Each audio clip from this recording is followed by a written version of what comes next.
Hotel ohm residency ಒಂದು ಪರಿಪೂರ್ಣ residency. Party ಮತ್ತು ಮನೋರಂಜನೆಗಾಗಿ ಉತ್ತಮ ಸ್ಥಳಾವಕಾಶ. ಕಾನ್ಫರೆನ್ಸ್ ಹಾಲ್, ಫ್ಯಾಮಿಲಿ ಡೈನಿಂಗ್, ಗುಣಮಟ್ಟದ ಆಹಾರ, ಅಲ್ಪೋಪಹಾರ, bar, lawn, AC deluxe, super deluxe ರೂಮ್ಗಳು,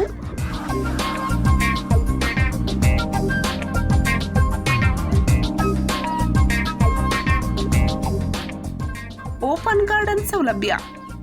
Miraj ಮೈಷಾಳ್ road, ಓಂ ಪೆಟ್ರೋಲಿಯಂ ಹತ್ತಿರ, ವಿಜಯನಗರ್ ಮೈಷಾಳ್, ತಾಲೂಕಾ ಮಿರಜ್, ಜಿಲ್ಲಾ ಸಾಂಗ್ಲಿ.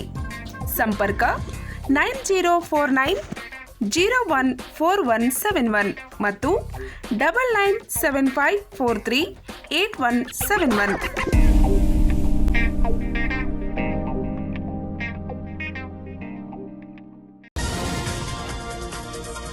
ಹಾಲ್ಶಿರ್ಗೂರ್ ಗ್ರಾಮದ ಶ್ರೀ ಲಕ್ಷ್ಮೀದೇವಿಯ 25ನೇ ವರ್ಷದ ಜಾತ್ರೆ ಹಾಗೂ ದೀಪೋತ್ಸವ ಅದ್ದೂರಿಯಾಗಿ ಸಂಪನ್ನ. ರಾಯಬಾಗ್ ತಾಲೂಕಿನ ಹಾಲ್ಶಿರ್ಗೂರ್ ಗ್ರಾಮದ ಶ್ರೀ ಲಕ್ಷ್ಮೀದೇವಿ 25ನೇ ವರ್ಷದ ರಜತ್ ಜಾತ್ರಾ ಮಹೋತ್ಸವದ ಕೊನೆಯ ದಿನದಂದು ಮುತ್ತೈದೆಯರ ಅಂಬಲಿಕೊಡ ವಾದ್ಯವೃಂದದೊಂದಿಗೆ ಶ್ರೀ ಲಕ್ಷ್ಮೀದೇವಿ ಪಲ್ಲಕ್ಕಿಯ ಭವ್ಯ ಮೆರವಣಿಗೆ ಹಾಗೂ ನೈವೇದ್ಯ ಸಂಜೆ ಲೋಕ ಕಲ್ಯಾಣಕ್ಕಾಗಿ ದೀಪೋತ್ಸವ ಕಾರ್ಯಕ್ರಮ ಅದ್ದೂರಿಯಾಗಿ ಸಂಪನ್ನಗೊಂಡವು. ಬೆಳಗ್ಗೆ ಶ್ರೀ ಲಕ್ಷ್ಮೀದೇವಿ ಪಲ್ಲಕ್ಕಿಯು ಗ್ರಾಮದ ಸದಾಶಿವ ದಳವಾಯಿ, ಕೋನೆಯವರ ಮನೆ ಹಾಗೂ ಗ್ರಾಮದ ಪ್ರಮುಖ ಬೀದಿಗಳ ಮೂಲಕ ಭಕ್ತರ ಮನೆಗಳಿಗೆ ತೆರಳಿ ಅಂಬಲಿ ಸ್ವೀಕರಿಸಿ ಮಂದಿರಕ್ಕೆ ಮರಳಿತು.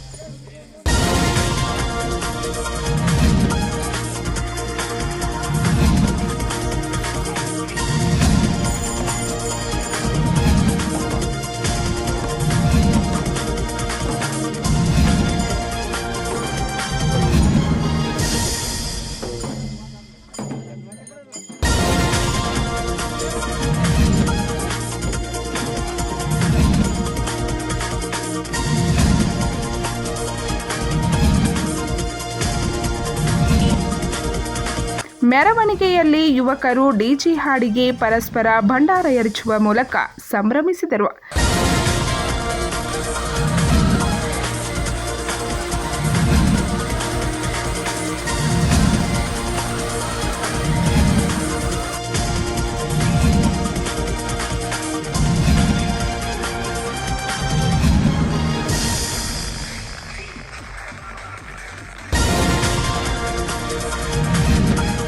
ನಂತರ ನೆರೆದ ಸಹಸ್ರಾರು ಭಕ್ತವೃಂದಕ್ಕೆ 4 ದಿನಗಳಿಂದ ನಿತ್ಯ 2 ವೇಳೆ ಮಹಾಪ್ರಸಾದ ವ್ಯವಸ್ಥೆ ಮಾಡಲಾಗಿತ್ತು.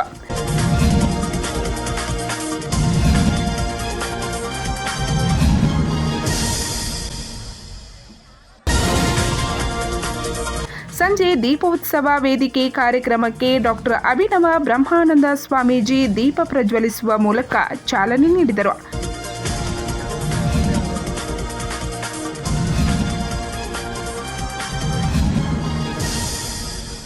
ನಂತರ ಮಾತನಾಡಿದ ಅವರು, ಜ್ಯೋತಿ ಆರುತ್ತದೆ ಅಂತ ನಾವು ಜ್ಯೋತಿ ಹಚ್ಚಿಲ್ಲ. ನಾನು ಹಚ್ಚುವಂಥ ದೀಪ ಆರೋಗ್ಯ, ಸಂಪತ್ತು, ಶತ್ರು ವಿನಾಶ ಮಾಡಲಿ ಅಂತ ದೀಪ ಹಚ್ಚಬೇಕು.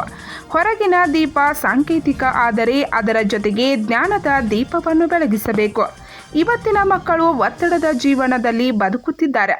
ಆದ್ದರಿಂದ ಸಂಸ್ಕೃತಿ, ಸಂಸ್ಕಾರ, ಜ್ಞಾನ ಹಾಗೂ ಆತ್ಮದ ಜ್ಯೋತಿಯನ್ನು ಬೆಳಗಿಸುವ ಕೆಲಸ ಮಾಡಿದ್ದಲ್ಲಿ ಸುಖ ಸಂತೋಷದ ಜೀವನ ಕಳೆಯಬಹುದು.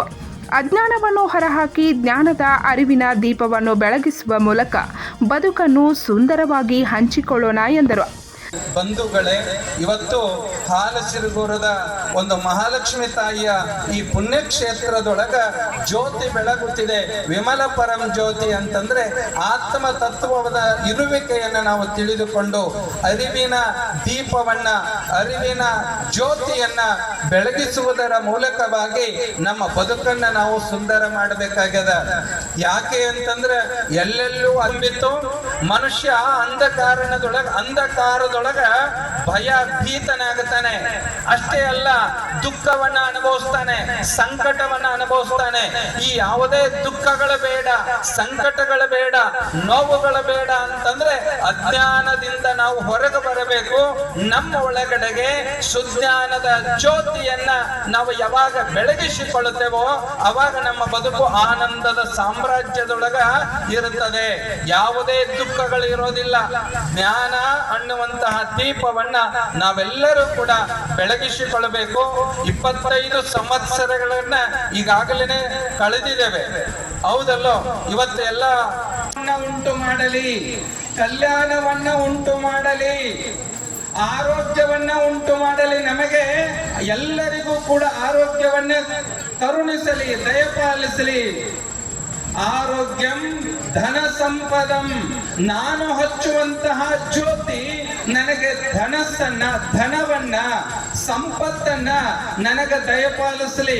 ಬಹುಶಃ ಆ ಮಹಾಲಕ್ಷ್ಮಿ ತಾಯಿಯ ವರಪ್ರಸಾದವೋ ಏನೋ, ಈ ಭಾಗದೊಳಗೆ ನಿರಂತರವಾಗಿ ಅನ್ನದಾಸೋಹ. ಇಲ್ಲಿ ಎಲ್ಲರೂ ಕೂಡ ಕೊಡಗೈ ದಾನಿಗಳಿದ್ದಾರೆ. ಎಲ್ಲರನ್ನು ಸ್ಮರಣ ಮಾಡಬೇಕಾಗ್ಯದ, ಎಲ್ಲರಿಗೂ ಕೃತಜ್ಞತೆಯನ್ನು ಸಲ್ಲಿಸಬೇಕಾಗ್ಯದ. ಇವತ್ತು ಎಂತಹ ಕಾರ್ಯಕ್ರಮ ರೀ! ದೇವಸ್ಥಾನ ಇರೋದು ಚಿಕ್ಕದು, ಆದ್ರೆ ಆ ಮಹಾಲಕ್ಷ್ಮಿ ತಾಯಿಯ ಒಂದು ಶಕ್ತಿ, ಈ ಭಾಗದ ಎಲ್ಲ ಜನರ ಒಂದು ಭಕ್ತಿ ಎಷ್ಟು ದೊಡ್ಡದಿದೆ ಅನ್ನತಕ್ಕಂತಹದನ್ನ ಇವತ್ತು ತಾವೆಲ್ಲರೂ ಕೂಡ ತಿಳಿಸಿಕೊಡ್ತಾ ಇದ್ದೀರಿ, ತೋರಿಸಿಕೊಡ್ತಾ ಇದ್ದೀರಿ. ಧನ ಸಂಪತ್ತನ್ನ ಹೆಚ್ಚಿಗೆ ಮಾಡಲಿ. ಅಷ್ಟೇ ಅಲ್ಲ, ಕೊನೆಯದಾಗಿ ಶತ್ರು ಬುದ್ಧಿ ವಿನಾಶಾಯ. ನಮ್ಮ ಒಳಗಡೆಗೆ ಇರುವಂತಹ ಶತ್ರು ಬುದ್ಧಿಯನ್ನ ಮಹಾಲಕ್ಷ್ಮಿ ತಾಯಿ ವಿನಾಶ ಮಾಡು. ಯಾರಿಗೆ ಯಾರು ಶತ್ರುಗಳಿಲ್ಲ, ಯಾರಿಗೆ ಯಾರು ಮಿತ್ರರು ಇಲ್ಲ. ನೀವು ಅನುಕೂಲ ಆದ್ರಿ ಅಂದ್ರೆ ಮಿತ್ರರಾಗುತ್ತೀರಿ, ನೀವು ಪ್ರತಿಕೂಲ ಆದ್ರಿ ಅಂತಂದ್ರೆ ಶತ್ರುಗಳಾಗುತ್ತೇವೆ ಅಷ್ಟೇ. ಈ ಪ್ರಪಂಚದೊಳಗೆ ಯಾರು ಶಾಶ್ವತ ಅಲ್ಲ, ಈ ದೇಹವೇ ಶಾಶ್ವತ ಅಲ್ಲ ಅಂದ ಮೇಲೆ ಇನ್ನು ಯಾರಿಗೆ ಯಾರು ಶಾಶ್ವತ? ಹಾಗಾಗಿ ಇವತ್ತು ಹಚ್ಚುವಂತಹ ದೀಪ ನಾವು ಅತ್ಯಂತ ಲಕ್ಷ್ಯ ಕೊಟ್ಟು ಕೇಳಬೇಕು, ತಿಳ್ಕೋಬೇಕು. ಏನು ಅಂದ್ರೆ ಹೊರಗಡೆಗೆ ಈ ಪುಣ್ಯಕ್ಷೇತ್ರದೊಳಗ ನಾವು ಒಂದೇ ಜ್ಯೋತಿಯನ್ನ ಬೆಳಗಿಸಲಿ, ಆದ್ರೆ ನಾವು ಬೆಳಗಿಸುವಂತಹ ಜ್ಯೋತಿ ನಮ್ಮ ಬದುಕನ್ನ ಬೆಳಗಿಸುವಂತೆ ಇರಬೇಕು. ಗಾಳಿಯು ನಿನ್ನದೇ, ದೀಪವು ನಿನ್ನದೇ, ಆರದಿರಲಿ ಬದುಕು ಅಂತ ಏನು KS ನರಸಿಂಹಸ್ವಾಮಿಯವರು ಪ್ರಾರ್ಥನೆಯನ್ನು ಮಾಡ್ತಾರೆ. ಕಡಲು ನಿನ್ನದೇ, ಹಡಗು ನಿನ್ನದೇ, ಮುಳುಗದಿರಲಿ ಬದುಕು, ಮುಳುಗದಿರಲಿ ಬದುಕು ಅಂತ ಏನು ಎಷ್ಟು ಚೆನ್ನಾಗಿ ಹೇಳಿದ್ರು. ಇವತ್ತು ಹೊರಗಿನ ದೀಪ ಹಚ್ಚಿದ ಮೇಲೆ ಗಾಳಿಗೆ ಆರಿ ಹೋಗಬಹುದು. ಹೊರಗಿನ ದೀಪವನ್ನ ಹಚ್ಚುವುದರ ಜೊತೆಗೆ ಅರಿವಿನ ದೀಪವನ್ನ ಬೆಳಗಿಸಿಕೋಬೇಕು. ಜ್ಞಾನದ ದೀಪವನ್ನ ನಾವು ಬೆಳಗಿಸಿಕೊಳ್ಳಬೇಕು. ಜ್ಞಾನದ ದೀಪವನ್ನ ಹಚ್ಚಿಕೊಳ್ಳಬೇಕಾದ್ರೆ ಇಂತಹ ಸಜ್ಜನರ ಸಂಘದೊಳಗ, ಸತ್ಸಂಗದೊಳಗ ನಮ್ಮನ್ನು ನಾವು ತೊಡಗಿಸಿಕೊಳ್ಳಬೇಕು.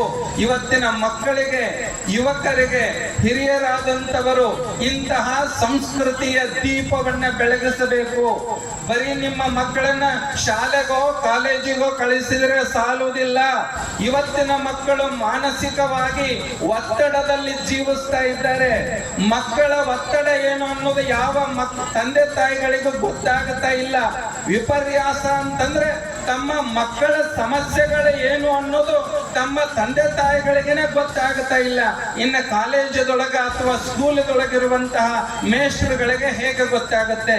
ಹಾಗಾಗಿ ಇವತ್ತು ನಾವು ಒಳ್ಳೆಯ ಸಂಸ್ಕಾರದ ದೀಪವನ್ನ ಬೆಳಗಿಸಿಕೊಳ್ಬೇಕಾಗದ, ಜ್ಞಾನದ ದೀಪವನ್ನ ಇವತ್ತು ನಾವು ಬೆಳಗಿಸಿಕೊಳ್ಬೇಕಾಗದ. ಇನ್ನು ಕೊನೆಯದಾಗಿ ಹೇಳ್ತೇನೆ, ಹಚ್ಚಿದ ಎಲ್ಲ ದೀಪವು ಆರ್ತವಲ್ಲ, ಆದ್ರೆ ನಮ್ಮ ಒಳಗೊಂದು ದೀಪ ಅದ, ಅದನ್ನು ನಾವು ಆತ್ಮ ಜ್ಯೋತಿ ಅಂತ ಕರಿತೇವೆ. ಸೀತಾಪುರದ ಕಾಡಯ್ಯ ಸ್ವಾಮೀಜಿ ಪ್ರಾಸ್ತಾವಿಕವಾಗಿ ಮಾತನಾಡಿದರೆ, ಅಭಿನವ ಕಲ್ಮೇಶ್ವರ ಮಹಾರಾಜರು, ಉಮರಾಣಿಯ ಮಾತೋಶ್ರೀ ಅಕ್ಕ ಮಹಾದೇವಿ ಉಪದೇಶ ನೀಡಿದರು. ಈ ಸಂದರ್ಭದಲ್ಲಿ ಭೋಜಗೌಡ ಪಾಟೀಲ್, ಕೆಂಪಣ್ಣ ಬಡಿಗೇರ್, ಶಂಕರ್ ದಳವಾಯಿ, ಶಾಂತಿನಾಥ್ ಜಾಧವ್, ಮುರುಗಪ್ಪ ದಳವಾಯಿ, ವಿಜಯ್ ಲೋಗಾಮಿ, ಗದಾಯುದ್ಧ ಚಲನಚಿತ್ರ ನಟ ಅಮಿತ್ ಶಿರ್ಗುರ್ಕರ್, ನಿತಿನ್ ಶಿರ್ಗುರ್ಕರ್, ಅಮಿತಾ ಶಿರ್ಗುರ್ಕರ್, ಅಕ್ಷಯ್ ಹಾಗೂ ಸಹಸ್ರಾರು ಸಂಖ್ಯೆಯಲ್ಲಿ ಮಹಿಳೆಯರು, ಗ್ರಾಮಸ್ಥರು ಉಪಸ್ಥಿತರಿದ್ದರು.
ಪಂಚ್ ನ್ಯೂಸ್ಗಾಗಿ ಹಾಲ್ ಶಿರ್ಗೂರದಿಂದ ಸಂಜಯ್ ಪ್ಯಾಕುಡೆ.